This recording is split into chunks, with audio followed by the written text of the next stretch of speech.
Bonjour à tous et à toutes. Alors, je remercie le Cancéropole et les organisateurs de me donner l'opportunité de présenter les résultats d'une étude de satisfaction.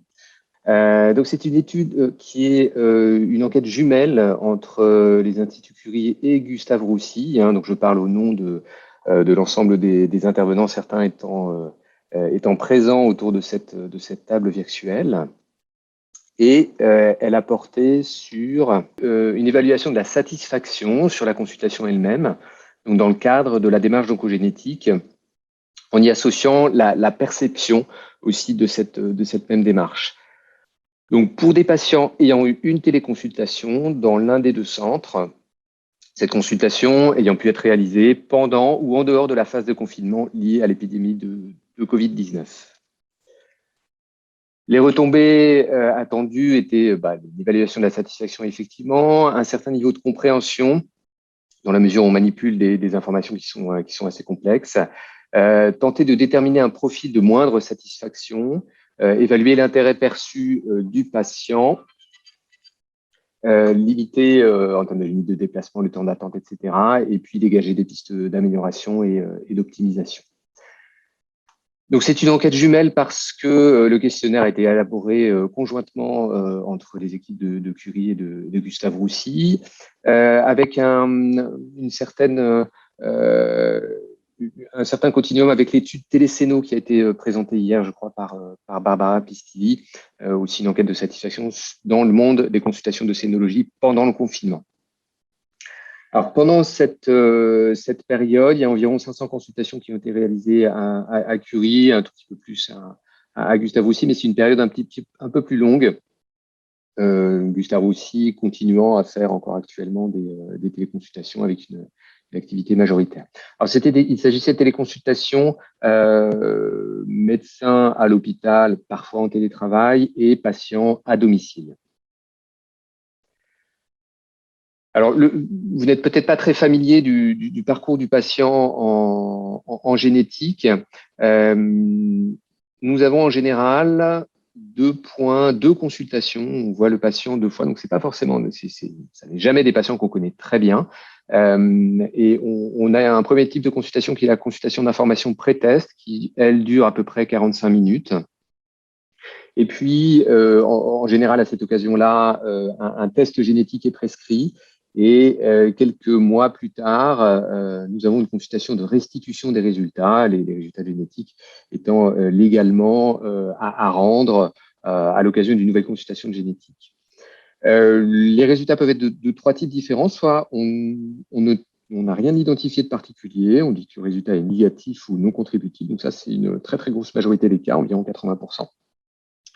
De temps en temps, on identifie une prédisposition, donc à peu près une fois sur 10, et à peu près une fois sur 10 encore, on a un résultat qui est ambigu avec l'identification d'un variant de signification inconnue.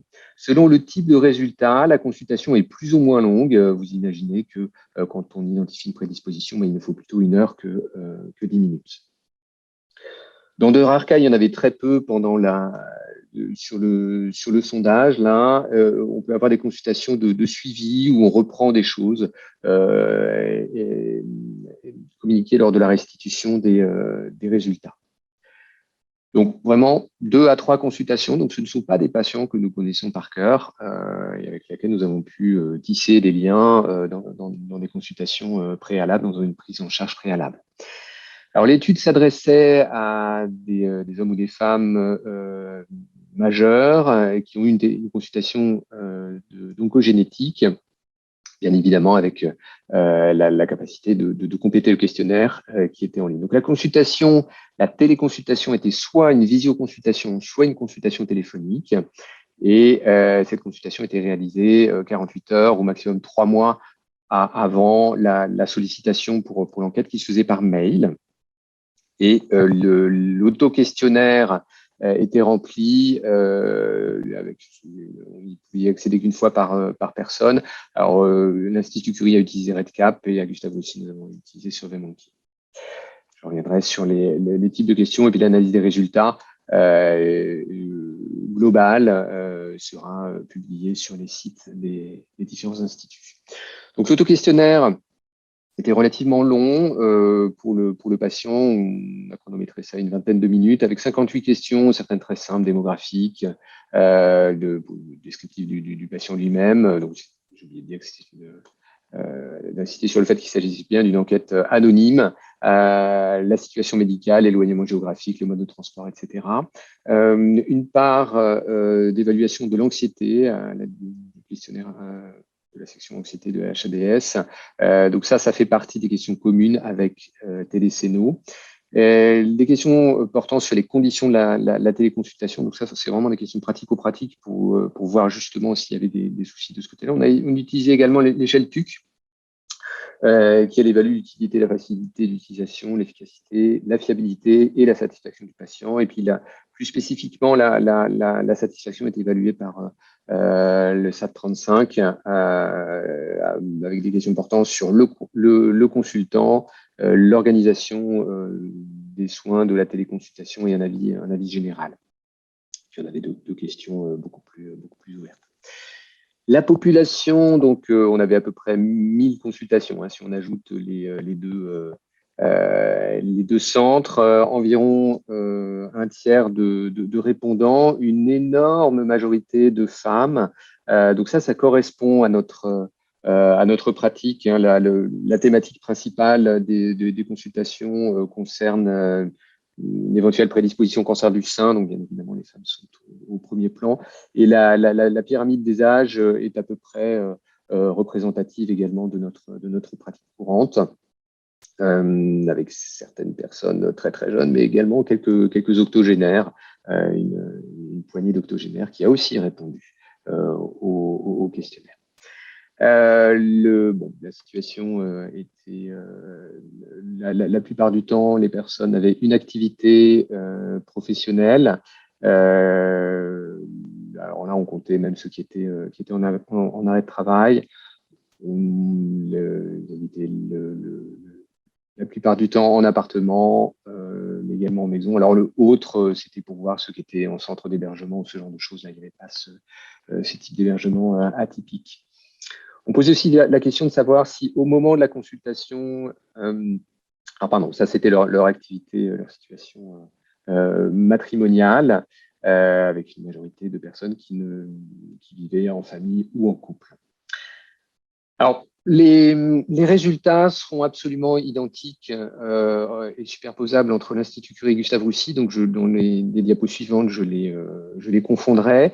Il y avait tout de même des différences en termes de moyens. On a posé la question de savoir comment les patients seraient venus à l'hôpital si la consultation avait été réalisée dans l'hôpital en question. Et là, on a des différences forcément géographiques. L'Institut Curie étant en plein centre de Paris, Gustave Roussy, c'est un petit peu plus loin. Donc, on a une majorité de personnes qui viennent en voiture à Gustave Roussy et un peu moins là, en proportion à Curie, avec une grosse part de transport en commun. Le temps de transport est aussi intéressant.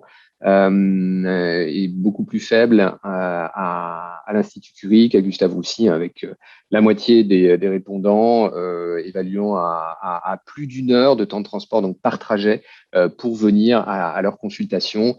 On l'a vu, qui dure entre 45 minutes, 60 minutes à l'extrême et 10 minutes. C'est aussi à prendre en compte. Le lieu de résidence, donc d'où venait le patient pour cette consultation, là aussi on a des différences assez évidentes entre l'Institut Curie avec un bassin qui est plutôt le centre-ville de Paris, l'ouest parisien et les Yvelines. Et Gustave Roussy, lui, a une répartition un peu plus large, notamment sur le sud de l'Île-de-France, avec un quart des consultants qui sont hors Île-de-France, un certain nombre de l'étranger aussi, ou des dom-tom. Cette proportion était un tout petit peu plus faible pour l'Institut Curie.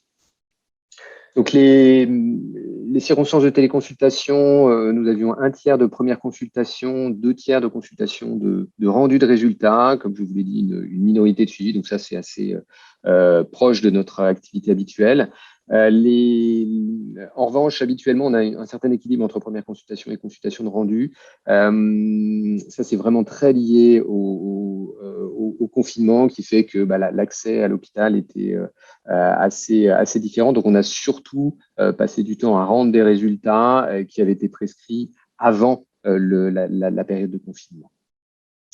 On a posé aussi la question sur est-ce que le patient identifiait bien la personne qu'il avait en face de lui, sachant que les consultations peuvent être réalisées soit par des médecins, soit par des conseillers en génétique. Et alors c'est sûrement la proportion est à peu près juste. Il y en a tout de même 8% qui déclaraient ne pas savoir à qui ils ont eu affaire, ce qui interroge quand même sur la pratique. Comme je vous l'ai expliqué, les résultats pour les consultations de rendu de résultats, on pouvait avoir une absence d'anomalie, une anomalie ou un variant de signification inconnue, et on a à peu près la répartition qui était attendue. L'autre point qui nous paraissait important, c'est que si comme expliqué dans l'intervention précédente qui était passionnante, il y a un cadre qui existe pour les téléconsultations qui nous paraissait effectivement un petit peu flou, mais on avait quand même noté que là-dedans, il fallait demander l'accord préalable du patient. Et donc, on a posé la question de savoir si l'accord avait été demandé au moment de la prise de rendez-vous. Et dans presque un quart des cas, non, cet accord n'a pas été demandé. Donc, peut-être penser que la téléconsultation était considérée comme imposée. En amont de la téléconsultation, il a fallu expliquer aux patients comment se connecter. Donc ça, c'est surtout les secrétariats qui ont fait ce travail-là. Et la plupart du temps, ça a été jugé comme efficace pour quasiment parfait pour 65%. Un gros tiers disait que c'était suffisant. Tout de même incompréhensible pour 5% des cas. Donc, il faudra sûrement faire attention à ces cas-là. Il n'y avait pas vraiment d'effet d'âge particulier. On était entre 40 et 69 ans pour ces 18 personnes qui ont trouvé ça incompréhensible. Tout de même 2 tiers qui étaient en cours de traitement ou de suivi. Est-ce qu'il y a un effet entre les deux? Ça sera une question à creuser. Les patients avaient la possibilité, enfin les répondants avaient la possibilité de donner un certain nombre d'avis. Et alors là, je vous ai mis un listing un peu brut comme ça, mais beaucoup se plaignaient de difficultés d'établir la connexion avec le docteur. Alors, se plaignaient un petit peu des informations qu'ils avaient reçues en amont. Les consultations ont été faites par alors Skype Entreprise pour Gustave Roussy et par Teams pour l'Institut Curie. Donc, beaucoup de remarques sur le fait que il fallait soit expliquer mieux en amont, soit choisir un autre logiciel parce que Skype n'était pas bon. Au passage, Skype a arrêté sa maintenance il y a à peu près 1 an désormais, donc on n'utilise plus Skype Entreprise. Par rapport à quelque chose qui touche peut-être un petit peu plus la consultation, c'est se renseigner plus du contexte avant d'appeler les gens comme ça à distance parce que ça pourrait entraîner une certaine panique. Je trouvais ça intéressant.